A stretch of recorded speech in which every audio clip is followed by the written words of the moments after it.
Welcome back to the What If It Works podcast, episode 30. Whoop, whoop. We are flying through these episodes each week, and I am so grateful that you are here. Today's episode, I am so excited for because it is all about being a culture catalyst. Now, a catalyst is something that speeds up significant change. That's right. You, my friend, are going to be the catalyst.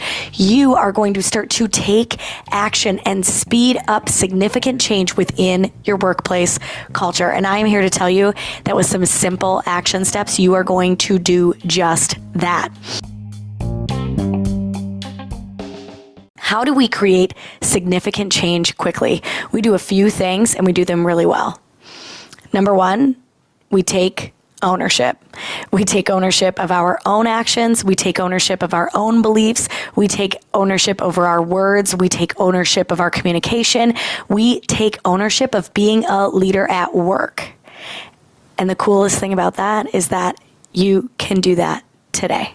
You can do that tomorrow. When you step into the office, you can have that sense of ownership. And here's what's so cool. When I use the word ownership, you could almost change that word to accountability.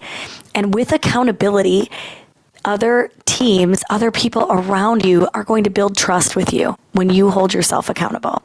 They are going to support you and you are going to support them when you are both being held accountable. And you are going to be able to create more powerful bonds with other people when you hold yourself and them accountable. Now, I know I mentioned build trust. If you have not yet listened to episode 1 of the What If It Works podcast, you are going to want to make sure to go listen to that because it is all about building trust and how that can truly catapult your culture forward by building trust first. Because we know that the building blocks of creating a workplace culture where people can thrive, it's built on trust. And so really taking actions to build trust is going to be really important. But today I want to talk about accountability. Accountability with you, accountability with your team. We're going to start with your team because it's a lot easier to talk about other people first, right? And I know that as a leader, you have an incredible sense of holding other people accountable. And I just want you to know that that's actually really positive. Now, sometimes we hear accountability and it feels like a negative word, but let me tell you, that is just not true. Being held accountable should have a positive connotation in your team. And here's how you make this feel like a positive thing, being held accountable. When we hear you will be held accountable, we typically think about mistakes and failures. You will be held accountable for your mistakes. You will be held accountable for your failures. But in positive workplace cultures, yes, you are held accountable for your mistakes and failures, but you are also held accountable for your wins and your successes, meaning that when you win, you are celebrated. When you have success and your name is attached to that success, and it is a positive.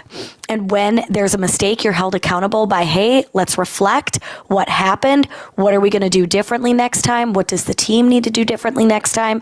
And we move forward from that.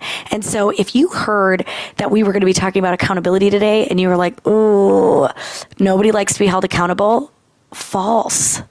People do like to be accountable, but they need it to be in both forms of that word, right? For the positive and the negative. And so accountability is really just recognition and acknowledgement of the outcomes from our actions, our decisions, and our mistakes. And so I want to talk a little bit more about that today. Let's talk about the sense of accountability. And when people feel within the culture that there is a sense of accountability, they are actually more willing to act.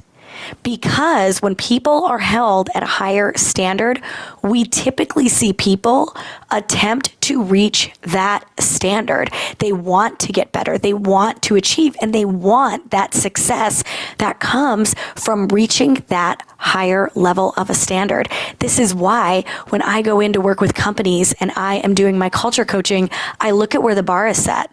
Because honestly, if the bar is set low so that the bare minimum employees, the actions they have to take is low, a lot of employers think that, well, that's easy, so then everyone can meet the expectation.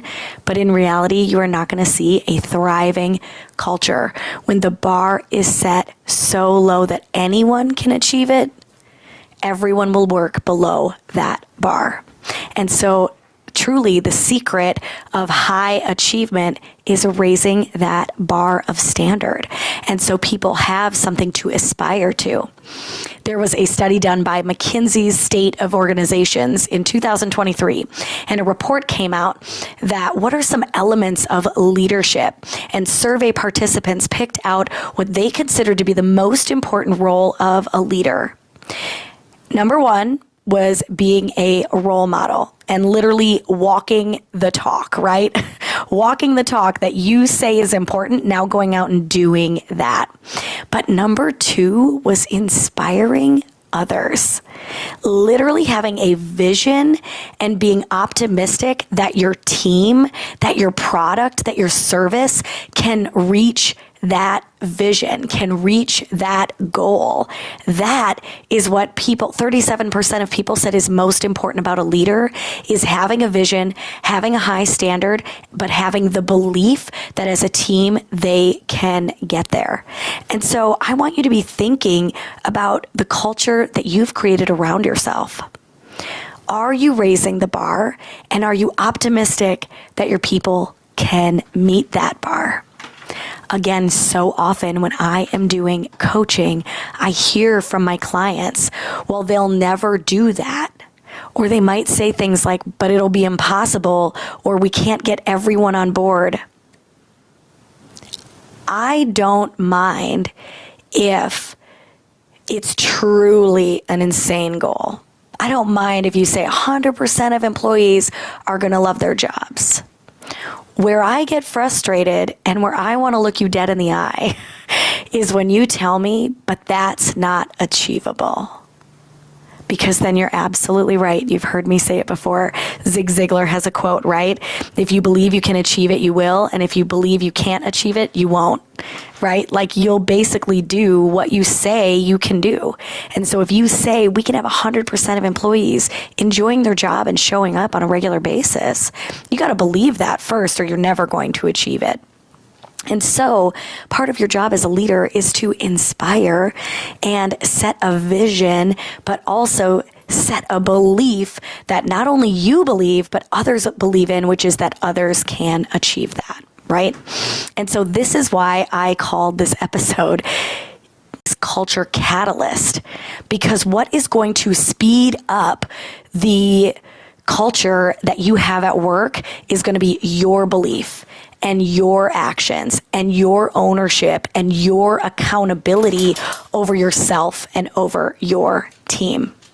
Leaders who consistently demonstrate ownership of their actions typically see more motivated leaders on their team. I'm going to say it again. Leaders who consistently demonstrate ownership of their actions see more motivated employees on their team. And that is what we want, isn't it? A team of people who are motivated to come to work, who are excited to be there, and who feel like they have purpose because there is a vision out there that they see themselves in, that they believe they can be a member of that higher team or reach that higher standard that you have set. So, what's the action? What's the takeaway today to really hold your team accountable? It starts with you. It starts with you holding yourself accountable, but it also starts with clarity. Where are you going?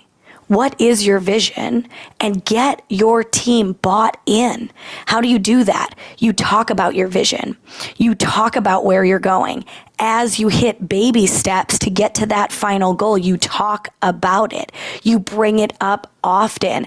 You're going to set a goal. Let's say you want 100 new clients and you are excited and you want to bring your team on board with that goal.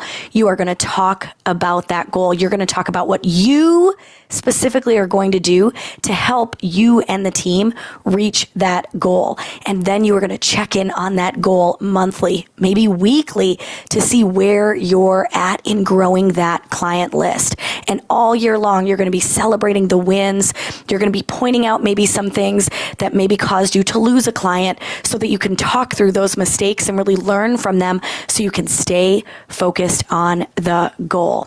That is where you're going to see momentum. That is where you are going to speed up that culture shift within your workplace, because now everybody is bought in to the vision and everyone is on board that their actions make a difference and that they can truly reach that goal. Now, going back to that McKinsey's State of Organizations report, the third thing that the participants said was the most important thing a leader can do, number 3 on that list, was developing people. This is training, this is teaching, and this is mentoring. And so I want to use the example of a salesman who has a team of sales reps, and your goal is 100 new clients. You are not just going to hole up in your office making cold call after cold call after cold call. Yes, that is something I want you doing on a very scheduled time, but I also want you going out and sharing and mentoring with the group what's working for you so that you can duplicate that throughout your office. When you find something that's working for you and you go share it with someone else, there is a higher chance that the next time they find something that's working for them, they're going to come and share it to the team as well. That is how you grow collaboration. That is how you get to a goal faster. Instead of you just doing 50% of the work and hoping your other 5% or 5 teammates do another 10%, 10%, 10%, 10%, 10%. Yeah, that's how you're going to get to 100. But there's a better way to do it. And it's not just inspiring your team, but it's also developing your team, really nurturing those sales skills, really nurturing their learning and their training and being that mentor. If you have not gone back and listened to the mentor episode, I believe it was 2 episodes ago, so it would be episode 28, really how to sharpen your mentor skills, go back and listen to that, because that is how you are going to take your workplace culture from just a workplace to a place where people learn and grow and succeed. When people want to succeed, that is when you are going to see that shift. You are going to see a complete change in momentum when there is a drive to get to your vision or the leader's vision. Now, I want to say something to you because some of you listening are not leaders in the sense of leading an entire team. Some of you listening are just here to get support, maybe get some inspiration. And I recently had somebody say to me, I don't even know my boss's vision. I don't even know what she wants. I don't even know what she's working toward. And that's really hard to want to work hard when I don't even know where we're going. Ooh, if that is you, raise your hands, right? Maybe you're thinking to yourself as you're listening to this, man, I want a leader who knows where we're going. I want a leader who sets the bar high. I want a leader that gives me a goal and helps me grow and learn the skills to reach that goal. I want that. If that is you, I want you to know that those leaders are out there. But I also want you to know that you can be that person without needing your team lead or needing your boss or CEO to give you that vision. Now, it's not not as much fun to go to work if you're working for someone who doesn't have vision, but that doesn't mean you don't need to have vision or that you can't have vision, right? So maybe you need to think about for yourself, what's your vision for your business? What's your vision for your work? And I'm going to show up and I'm going to live out that vision at work, but maybe you have a vision at home too that you want to put your time and energy into. And that's okay to disengage from your work vision to go into your home vision. That's all right too. But without vision, we're all kind of just wandering around lost, right? Without a goal, without working towards something, we're all kind of stuck. And so if you don't have that vision being set for you from someone higher up, set that vision yourself. Because we don't need to be reliant on our bosses or on the people above us. We have the skills. We can get the training. We could read the books and listen to the podcasts and read the blog articles that will sharpen our skills. And then putting them into action is really how we apply what we are learning, see it in the wild, and then reflect on it, right? And so there is a way for you to continue growing, even if your leader is not someone that I've described in this episode. Now, if you were thinking to yourself, and I wouldn't even know where to start to sharpen my skills and to become the leader that you're describing, I want to remind you that the Lead with Impact cohort opens on Monday of next week. Now, what is the Lead with Impact cohort? This is an opportunity for you to get together with other leaders, learn the impact curriculum. So quick, if this is your first time listening to the What If It Works podcast or meeting me and Vote, then you need to know a little bit more about the impact method. Really quickly, the impact method is a 6-step method to creating a workplace culture around you where people can thrive. And it doesn't necessarily need to be at work. It could be at home and it could be in your relationships. What you're going to do with the impact method is, first off, you're going to investigate. You're going to get extremely clear on what you want and how you think others could thrive. And then we are going to build that. You are going to gain confidence in what to do, how to say things, how to interact, how to engage. And then we are going to truly transform your culture by being consistent. And what's the best part of the cohort? It is 1 month long. And throughout that month, you are gaining weekly accountability. Why is accountability so important? We just got done talking about it. It's going to help you build trust in yourself. It's going to help you build trust in the actions that you take, and it is going to help you build trust that you are the leader that other people will want to follow and engage with and be inspired by. It's going to help you gain support. So throughout the cohort, I myself am coaching you weekly on a live call, but also there is a team of people who are cheering you on, and everyone can work together to answer questions and solve problems. And you're going to build bonds with other people that is going to help you, again, grow trust within the cohort, but also build bonds and trust with people in your workplace or wherever you want to use this. I know I've got a couple teachers on the wait list as well. So if you want to create a thriving classroom culture to wrap up your year with, this is an incredible opportunity for you. The cohort is in the month of March only. And so it is 4 weeks of training and live coaching. The trainings are all recorded so you can watch them on your own time. And then the live coaching obviously is live, but they are recorded if you cannot make it to those sessions. The overall goal is to help you sharpen your communication skills so that you can be the leader that creates that environment that other people want to be in, an environment where people feel valued, trusted, and confident in how to succeed. And I truly believe this cohort is going to set you on a trajectory. Just last week, I heard from a woman who had taken my courses a year ago, and she got a promotion 2 months later.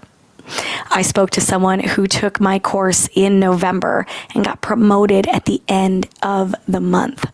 So when I tell you, not only are you going to be sharpening these skills, you are going to be utilizing these new skills, applying them on a daily basis, and seriously seeing significant change. You are going to be that catalyst that's going to spark other people, inspire them, and get them motivated. And if nothing else, it's going to get you motivated yourself to really step into that leadership role. And especially if you raised your hand a minute ago that said, I don't have a leader that feel inspired by, that's mentoring me, that's a good role model. You get to be that person for yourself, and you get to go be that person for the people within your work. And it is so beneficial to know that you have purpose and value when you are going into either a place of work or even in your home culture, right? That's what we live for, is having a purpose and bringing our passion into that purpose. And that is what I think you will find in the Lead with Impact cohort. Coming up this March, you're going to want to go to anvote.com/lead-with-impact to learn more. That website will be in the show notes. You can go ahead and click on that. You can get on the first to know list so that you are notified right away on February 19th that you can go ahead and enroll as a member of the Lead with Impact cohort. Holding ourselves accountable is going to build trust in ourselves, in our skills, in our actions, and in our words. And when people feel trusted, remember, they are more willing to show up utilizing their true potential. And that is going to be you. Think about a time when you dedicated yourself to a program. Maybe you dedicated yourself to a training program, a leadership program. Maybe it was a weight loss program, but you said, I am doing this, and you held yourself accountable. Each and every day, you got better and better. And each day you believed in yourself a little bit more to keep going, to keep doing the things, to keep seeing the results that you wanted to see. And that's the same thing you're going to find when you hold yourself accountable at work.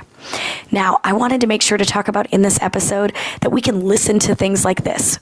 We can listen to empowering and educational and inspirational content on a podcast. We can listen to a TikTok reel or an Instagram reel that's inspirational, that gives us great tips. But it's not going to change anything. You are not going to be the culture catalyst if you don't act. So you have to take the knowledge you are reading about. You have to take the knowledge that you are hearing. You have to take the knowledge that you are watching, so that you can take the action and see the results. Because without action, you are not going to see a change. And so you really need to truly hold yourself accountable to the information you're consuming today and put it into action. Now, what are some ways you can do that? I find myself making Post-its. If I am listening to a dynamite podcast that is giving me a direct strategy or a technique or a tip to try, I will write it on a Post-it and I will put it wherever I need it to remember it. So for example, if it is a tip about making sure you wash your face before bed, right? Because not washing your face adds 7 years to your life. Go put that on the mirror above the bathroom sink, right? If there is something about how to organize your day, how to be more productive, that is going on my work computer. If it is something about getting better sleep and, maybe journaling your thoughts before you go to bed, that Post-it is going to go by my bed. Put those notes where they belong. Me writing all my notes down and leaving them by my bedside is not going to help me in the morning when I go to wash my face. It is not going to help me be productive when I'm in my office with the door closed, right? And so make sure, if you are learning good information that you truly believe is going to set you apart or is going to make a change in your life, especially a positive change in your life, what do you got to do? You got to put it where you're going to reread it, because we have to see information 7 times for it to truly sink in and then become part of us. And so if it is not on that bathroom mirror, if it is not on your office computer or your office desk, you're not going to see it and you're not going to implement it. And then it's going to feel like we're a failure. even though we did not set out our intentions with that task. We did not set out a goal with that task. All we did was say, yeah, I really want that. And then 2 weeks later, when you're not being productive at your office computer, you're like, oh, I didn't do what I said I was going to do. It's because your brain can't hold all that information. And so make sure you are putting that information in pertinent places so that you can act on it. When you act on it, you build confidence in yourself to act on it again. And when you act on it over and over, you build a habit.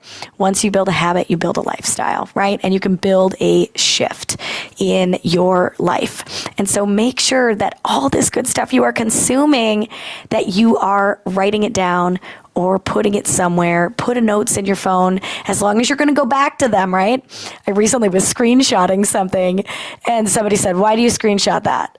And I said, well, I really want to look at it later. And they're like, you're not going to. How often do you go back in your gallery and look at your screenshots, Anne? And I was like, good call. I don't do that, right? I take notes and notes and notes when I watch trainings. And I, even on, a good Instagram reel that I'm like, ooh, that's so good.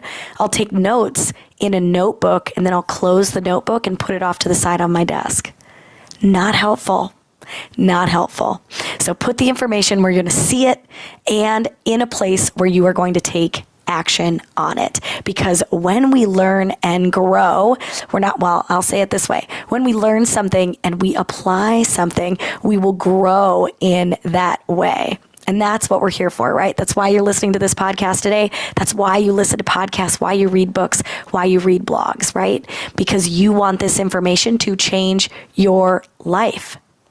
But I can't change it for you.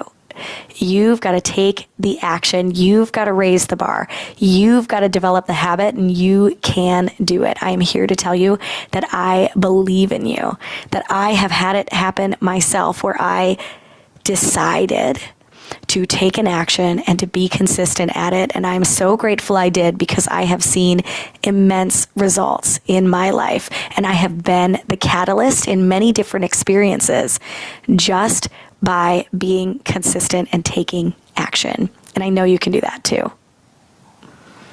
I am so grateful that you have listened today.